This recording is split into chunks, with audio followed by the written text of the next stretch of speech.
Hi there. I thought I'd put out a little video on the first chapter and a little bit of an overview of organizational behavior. There are a couple of you that may not have the book yet, and so this could give you a little overview, and you can even write something in discussions on what you've picked up out of what I'm sharing with you. So, what is organizational behavior? Organizational behavior is the study of individuals, the organizational culture, and management, which bridges the gap.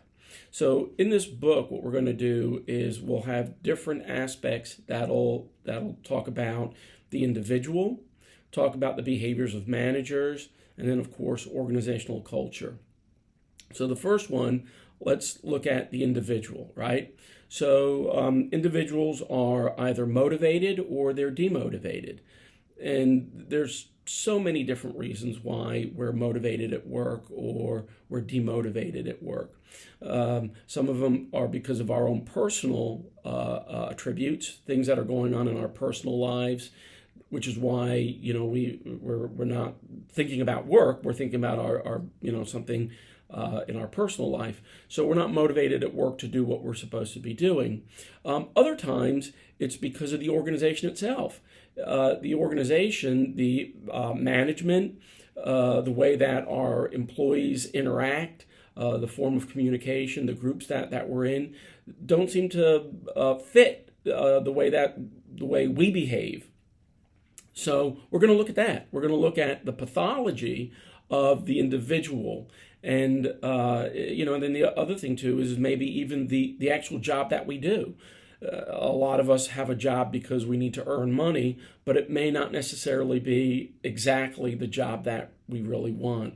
And organizational behavior is a study of productivity.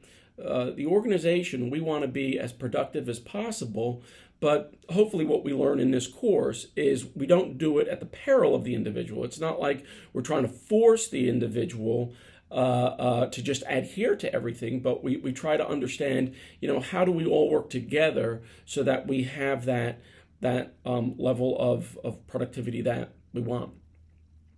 So what we do is we're going to triangulate, right, between employees, the organizational structure and culture, and the manager that bridges that gap, and that's a lot of what we have in our book here.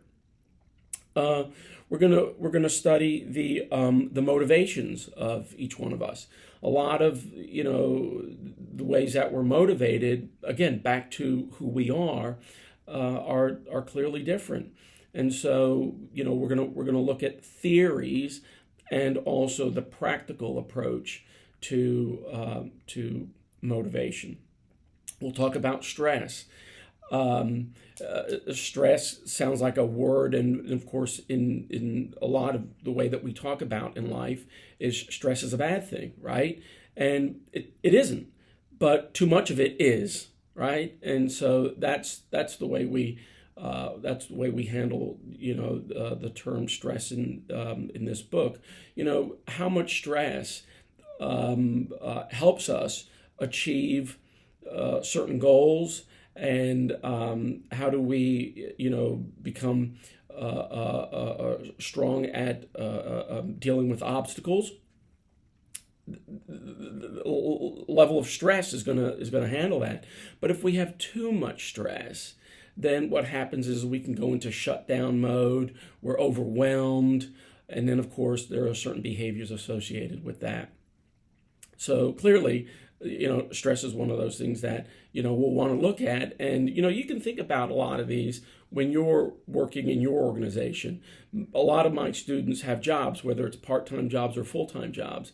And, they look into this document, they look into this book, and they can certainly see some of the things that the organization is not doing as well as it could be, or some of the things that the organization is doing very, very well. And the same thing with themselves. Am I handling stress well, or am I not handling stress well? And is it because of me, or is it because of the organization? And then, of course, perceptions of others, right? My perception of somebody comes from my mind, right? It comes from, my background. And so each one of us has a different perception of others, perceptions of our bosses. Some employees love their boss and love the way that their boss tries to motivate them and encourage them. Other people may not like that. Or someone may want a boss that's encouraging, and someone may not necessarily need that. So these are those characteristics that we're going to be looking at. We're going to be looking at a lot in this particular book. We're going to look a lot of inside ourselves.